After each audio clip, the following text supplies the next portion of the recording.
This technique is for a really easy centered zipper. This technique will be very similar if used on a skirt or a separate top or for a dress. So the first things first is we have the zipper seam here.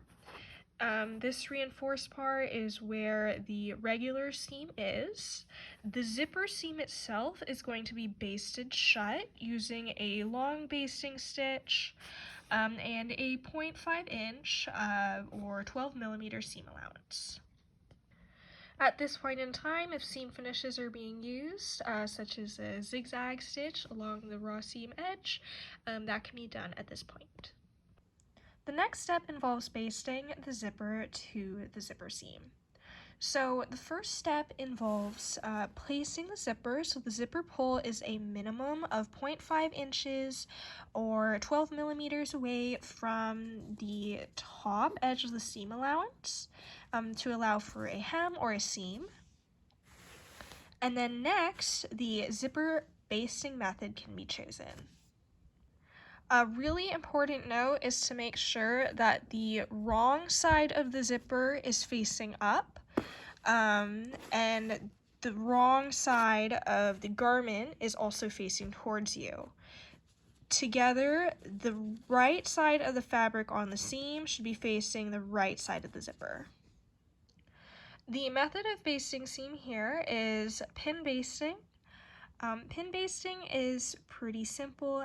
For any basting method, it's just important to make sure that the zipper is centered along the seam and it's basted or pinned evenly along both sides of the seam allowance so that it is straight. Excess zipper tape at the neckline, if there is some extending past the neckline, it can be folded back like this if needed. If it looks like this and it's meeting that seam allowance, that is not necessary. And for example here, I have a lot of excess zipper. The method for dealing with that will be shown once the zipper is sewn. Other basting methods include water-soluble glue or double-sided tape. All zipper basting aids must first be tested on a scrap piece of fabric to ensure they will not cause damage or leave a residue.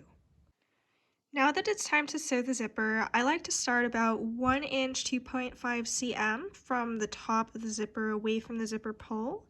I am going to sew all the way down to the T mark, and then I'm going to sew back up. I'm going to rotate the garment and then sew back up, stopping again from the zipper pull, and then I will sew the top of the zipper separately.